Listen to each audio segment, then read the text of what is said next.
e a meia-irmã Camila.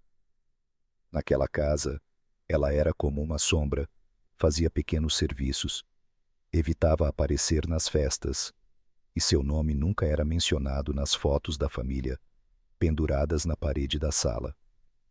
Naquela manhã, Lucia bateu à porta do quarto, não para perguntar como ela estava, mas para entregar um envelope de convite de casamento, cor marfim, com relevos dourados, o casamento de Camila, com o filho de uma poderosa família empresarial de Lisboa. Lucia sorriu, mas o tom da voz carregava um toque de ironia. Pelo menos por uma noite você pode fingir que faz parte da família. Isabela apertou o envelope nas mãos, sem responder. Seu olhar se voltou para a janela estreita, onde gaivotas circulavam sobre o rio. Uma noite, fingindo. Talvez fosse hora de aparecer. Não para se misturar, mas para lembrar a todos que ela ainda existia. Naquela noite o Hotel Palácio Estoril, um edifício histórico com vista para o litoral de Cascais, brilhava como um castelo de contos de fadas. O som do piano se misturava ao tilintar das taças de cristal, ecoando pelo grande salão. Isabela entrou usando um vestido azul marinho emprestado de uma colega do café onde trabalhava. Não era tão luxuoso quanto os vestidos de gala ao redor, mas caía perfeitamente em seu corpo esguio, destacando o olhar firme. Os convidados, todos rostos influentes de Lisboa, lançavam olhares mistos de curiosidade e desdém.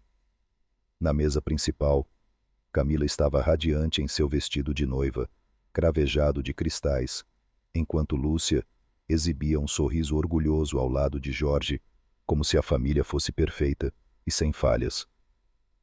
Ninguém apresentou. Isabela, ninguém puxou uma cadeira para ela. Ela ficou à margem do salão, observando em silêncio, até que seus olhos pararam em um homem, Matheus Varela, jovem CEO do Grupo Varela, parceiro estratégico da família do noivo. Traje de gala preto impecável, traços afiados, e um olhar prateado e frio, como se conhecesse os segredos de todos ali. Quando o olhar de Matheus encontrou o dela, o ar pareceu ficar mais denso. Ele ergueu a taça de vinho tinto, esboçou um sorriso quase imperceptível e começou a caminhar em sua direção. Matheus parou diante de Isabela, e o aroma amadeirado com notas de hortelã que vinha dele se misturou à sua respiração. Ele não a cumprimentou de forma protocolar, apenas se inclinou até seu ouvido e falou baixo o suficiente para que só ela ouvisse. Você não pertence a esse canto escuro. Quer um motivo para ficar nesta festa? A pergunta fez Isabela hesitar por um instante. Seu instinto dizia que aquilo não era um convite inocente. Ela ergueu o queixo encarando os olhos cinzentos e afiados de Matheus. E se eu disser que quero, respondeu com voz calma, embora sentisse um estranho tremor por dentro. Matheus esboçou um leve sorriso, mas o olhar continuou frio. Ele entregou sua taça de vinho a um garçom e estendeu a mão para ela, como se a convidasse para uma dança. Vamos tornar esta noite mais interessante. Mas em troca você terá que aceitar uma condição. Isabela franziu levemente a testa. Que condição? Ele se aproximou mais, a voz abaixando um tom. Você vai interpretar o papel da mulher mais importante da minha vida, até eu dizer que basta. Antes que ela pudesse reagir, a mão dele já segurava a dela firme, mas sem agressividade, e a conduzia para o centro do salão, onde a luz do lustre caía sobre eles, e todos os olhares se voltaram imediatamente para aquela cena. A música mudou para um elegante bossa nova com o som do violão e da percussão leve acompanhando o sopro suave do saxofone que se espalhava pelo ambiente. Matheus não perguntou nada. Simplesmente colocou a mão firme na cintura de Isabela, puxando-a para perto, como se aquela distância já lhe pertencesse por direito. Isabela sentiu claramente o calor dele através do tecido fino do vestido de cetim azul escuro. O salão começou a se agitar. Os olhares das mulheres eram afiados, os dos homens avaliadores. Ela sabia que aos olhos de todos, havia passado de uma figura invisível a centro das atenções. E, portanto, alvo de julgamento. Matheus conduzia cada passo com precisão, o olhar fixo nela, sem se desviar nem por um segundo. O leve sorriso em seus lábios parecia um desafio silencioso a todos que os observavam. Você está deixando eles loucos, murmurou ele com voz grave. Até que ponto você quer que eu atue? Isabela devolveu encarando-o com firmeza. Até eles acreditarem que se eu a perdesse, arruinaria esta festa inteira. Quando a música atingiu o ápice, Mateus se inclinou, o hálito quente roçando a pele dela. Os dois gozaram juntos uma última volta, e ele apertou a mão dela com mais força, como marcando o território diante de centenas de olhos atentos. Os aplausos ecoaram pelo salão, mas Isabela sabia que não eram de pura admiração, havia inveja, cálculo e perguntas, que ninguém ainda ousava fazer em voz alta. Quando a festa começou a acalmar, Isabela usou como desculpa ir até a varanda para respirar um pouco de ar fresco. A noite do Rio de Janeiro se estendia diante dela, as luzes refletindo na Baía de Guanabara, como milhares de pedaços de espelho quebrados. A porta de vidro atrás dela se abriu suavemente. Os passos firmes e cadenciados de Mateus se aproximaram, mas desta vez sem a exibição que ele mostrará na pista de dança. Você tem ideia do que acabou de provocar? A voz dele era baixa, mas carregava frieza. Só fiz exatamente o que você me pediu. Impressionar todo mundo, respondeu Isabela, mantendo a mão no corrimão.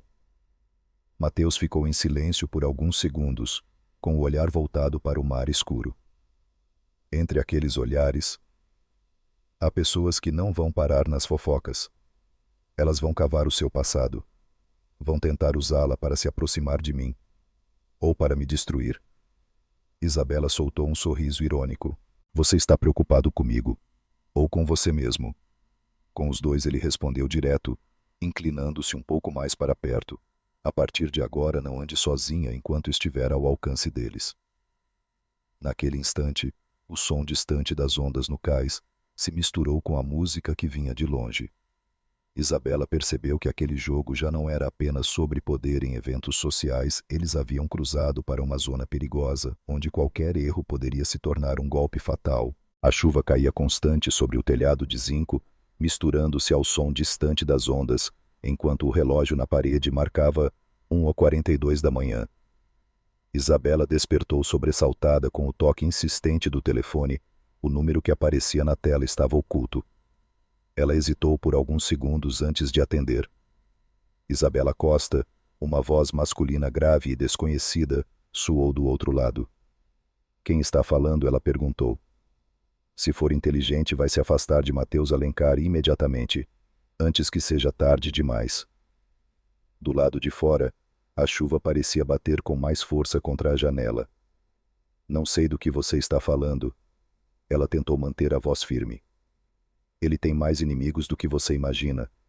E uma vez que entrou nesse círculo, não haverá caminho de volta. A voz ficou ainda mais baixa e gelada, a ponto de causar um arrepio na espinha. Lembre-se, alguns segredos valem mais do que a própria vida. A ligação terminou abruptamente, deixando a tela do celular escura e o coração de Isabela disparado. Ela permaneceu sentada na cama, ouvindo o som da chuva se misturar ao das ondas, com a sensação de que toda a cidade do Rio a observava em silêncio. Em outro lugar, Mateus estava diante da janela de seu apartamento, no último andar, com o telefone na mão. Ele acabara de receber um informe de uma fonte antiga. Tem alguém de olho nela. O olhar dele se fechou. O jogo acabara de entrar numa nova fase. Na manhã seguinte, o céu do Rio estava incomumente carregado. Nuvens espessas pareciam engolir a luz do sol, cobrindo o edifício do Alencar Group, com um tom cinza frio. Isabela entrou no escritório com o peso no peito, ainda sentindo o eco da ligação na madrugada. Mateus já estava lá de pé, ao lado da mesa de reuniões. À sua frente, uma pasta de couro preta, ainda trancada com combinação. Sente-se, disse ele, a voz grave, mas com um olhar atento e desconfiado. Há algo que preciso que você veja. E ninguém além de você pode saber. Ele colocou a pasta sobre a mesa e girou o fecho. O som seco da trava se soltando ecoou pela sala. Dentro, um maço de documentos antigos, as bordas amareladas pelo tempo misturados a algumas fotografias em preto e branco. Isabela sentiu um arrepio ao ler o título na capa. Projeto Orquídea Negra, um projeto confidencial que ela só havia ouvido mencionar de passagem no setor de RH, mas sobre o qual nunca encontrará registros oficiais. Ela abriu a primeira página e foi imediatamente sugada pelo conteúdo relatórios financeiros, adulterados nomes de empresas de fachada e uma lista de pessoas envolvidas. Entre os nomes, além de Mateus, havia um marcado em vermelho, Renato Vasques. Renato. Isabela ergueu o olhar à voz denunciando o choque. Sim, confirmou Mateus aproximando-se. Ele não é só o seu ex. É um dos responsáveis por manipular as ações da companhia. Ela engoliu seco, mas continuou folheando, até que algo no fim do arquivo a fez parar. Era uma foto antiga tirada em frente a uma mansão à beira-mar. No centro do grupo de pessoas, estava sua mãe, ao lado de um homem que Mateus reconheceu imediatamente. Por quê? Minha mãe está aqui. A voz de Isabela tremeu. Mateus ficou em silêncio por alguns segundos antes de responder devagar. Talvez, Isabela, nós estejamos procurando pela mesma verdade. O ar na sala ficou pesado, como se cada palavra dita tivesse desenterrado mais um fragmento de um segredo enterrado há décadas. Naquela noite, o Rio de Janeiro estava imerso em uma garoa constante. As luzes dos postes refletiam no asfalto encharcado, formando manchas tremeluzentes, como se dançassem ao sabor do vento. Mateus dirigia um SUV preto em direção à periferia por ruas estreitas que levavam a uma faixa isolada de praia. Isabela estava no banco do passageiro, segurando firmemente o dossiê do projeto Orquídea Negra. Na mente dela, a imagem da mãe na fotografia antiga se repetia como um filme sem fim. Mateus falava pouco, mas cada vez que olhava pelo retrovisor, seu olhar carregava cautela, como se temesse estarem sendo seguidos. Para onde estamos indo? Perguntou ela a voz baixa, mas tensa. Para o lugar onde a foto foi tirada. Uma mansão abandonada há mais de 15 anos, respondeu Mateus sem desviar os olhos da estrada. Se quisermos saber como sua mãe está envolvida, é o único lugar que pode nos dar respostas. Quando chegaram à mansão, surgiu em meio à neblina e à chuva, suas paredes manchadas de musgo, o portão de ferro enferrujado semiaberto, como se aguardasse a entrada de alguém. Um frio úmido escapava de dentro da propriedade. Mateus tirou do bolso um molho de chaves antigas, encaixando na fechadura. O rangido dos dobradiços ecoou pelo corredor escuro. A luz da lanterna cortava o breu, revelando retratos antigos pendurados nas paredes, olhos pintados, que pareciam seguir cada passo deles. Isabela parou diante de uma porta pesada de madeira com as palavras Arquivo Pessoal gravadas. Mateus empurrou a porta. Uma nuvem de poeira se ergueu. Lá dentro, arquivos trancados enchiam armários. Ele começou a abrir pastas, folhear documentos. De repente, um estrondo veio do andar de cima, como se algo pesado tivesse caído. Mateus fez sinal de silêncio, sacou uma pistola pequena da cintura. Eles se encostaram na parede atentos. Passos lentos e pesados começaram a descer a escada. Um arrepio percorreu a espinha de Isabela. Ela sussurrou: Não somos os únicos aqui.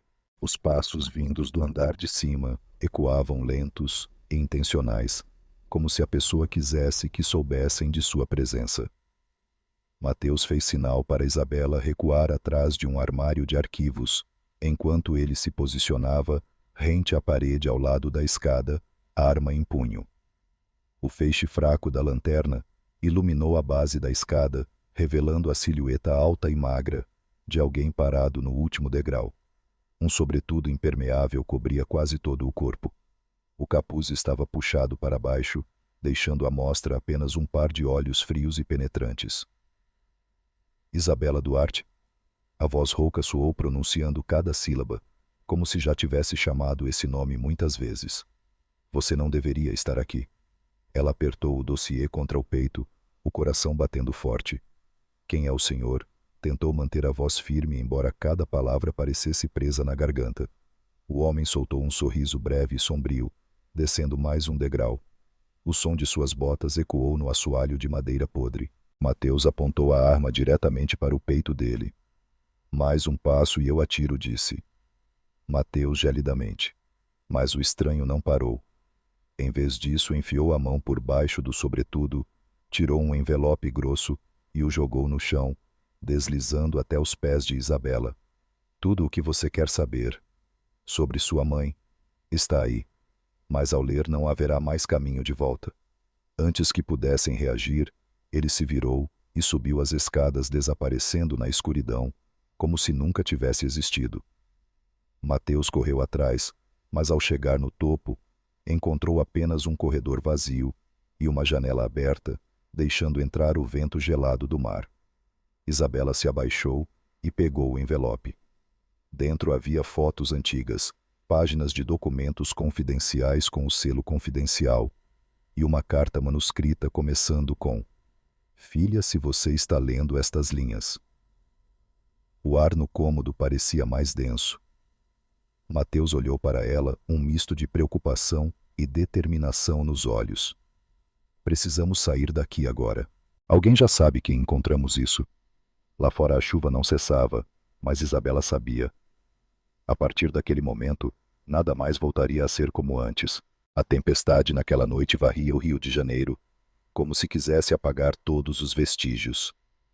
Mateus dirigia o jipe antigo pelas ruas alagadas, enquanto Isabela segurava o envelope contra o peito, como se dentro dele estivesse a própria alma. Eles pararam diante de uma pequena casa à beira-mar, um lugar que Mateus disse ser seguro. Mas assim que a porta se fechou, o som do vento uivando pelas janelas se misturou ao das ondas violentas, batendo contra as rochas, fazendo o cômodo tremer. Isabela abriu o envelope. As fotos caíram primeiro. Uma mulher jovem de cabelos longos, olhar que misturava orgulho e melancolia. Mateus percebeu imediatamente a semelhança impressionante entre Isabela e aquela mulher. Então ela abriu a carta. Filha, se você está lendo estas linhas, significa que o segredo que escondi por tanto tempo finalmente chegou até você. Eu não morri num acidente como todos pensam. Eu fui caçada por causa do que sabia sobre Leonardo Costa. Isabela ficou sem ar. Leonardo Costa, o magnata do setor imobiliário mais poderoso do Brasil, o mesmo homem que ela havia servido anos atrás em um restaurante. E o homem que estava na raiz de todo aquele caos. Mateus segurou firmemente os ombros dela. Isso significa que ele está diretamente ligado ao desaparecimento da sua mãe. Lá fora, um trovão explodiu rasgando o céu. Isabela olhou para a cortina de chuva lá fora, e em seus olhos, o medo começou a dar lugar a um brilho frio e decidido. Mateus, eu vou encontrá-lo, não apenas para saber a verdade, mas para fazer com que ele pague. Ele assentiu levemente. Se você for eu, vou com você. Mas a partir deste momento, não haverá mais volta. Uma rajada de vento forte escancarou a janela, espalhando as fotos pelo ar. Isabela ficou no centro do cômodo, os cabelos revoltos, as mãos apertando a cabeça. Dentro dela, o medo havia se transformado em determinação. A história já não era mais sobre um acidente num restaurante. Agora era uma caçada pela verdade e talvez um confronto mortal com o homem mais poderoso do país.